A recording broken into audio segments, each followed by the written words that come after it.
Hi, fourth grade friends. For social studies today, we've read through these 2 pages. So pause the video if you need to read to a stuffed animal with a parent, out loud to yourself, in your head, whatever helps you best, okay? Pause the video and read this page, and then answer your transportation question, kind of using what you know, your schema, what you know about these forms of transportation, and what the text said to figure out which was the fastest and which one was the most difficult.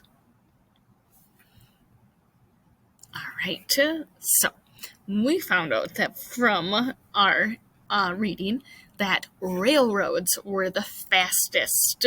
You could get there the fastest with railroads. But the most difficult, we had a kind of debate in class. We were like, well, boats were the most difficult for a while because you could only go downstream with them. You couldn't go back up the river with them until they invented steamboats. So then we talked about, well, that invention made it actually better. So the worst by far then would have had to have been wagons. Carrying a wagon, having a horse drag a wagon across the country to where you needed to go, that would have been the most difficult way of travel. All right. Next up, we're going to read the Industry Grows page. So turn the page in your magazine.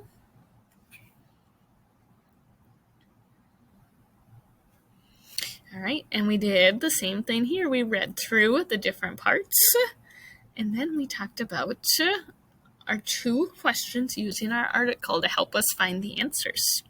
Go ahead and read through, pause the video, and unpause when you're ready to check your answers with me. Okay, so we learned from this that Detroit was the city that became the U.S. automobile industry. And we learned that goods made in an industrial economy are made by machines in factories. So they use machines and they're in factories to make them. And we did one last page today. We turned and we read our last section about the Midwest today.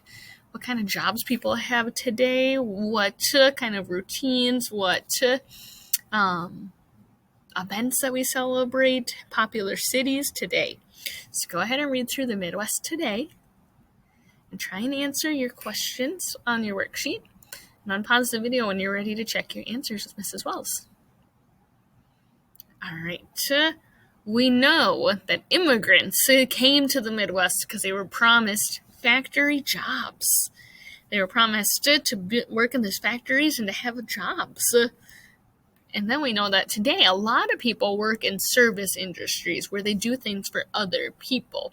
And the 2 examples that it gave us in our book or in our magazine were banking, working in banks, and real estate, working with houses and things like that. Those are just 2 of the many different service industries that a lot of people in the Midwest work with today. And then we finished our Social Studies magazine by turning it in. So we will start our Southwest section tomorrow. We got 2 more sections to go through, and then we'll move on to science. Talk to you soon.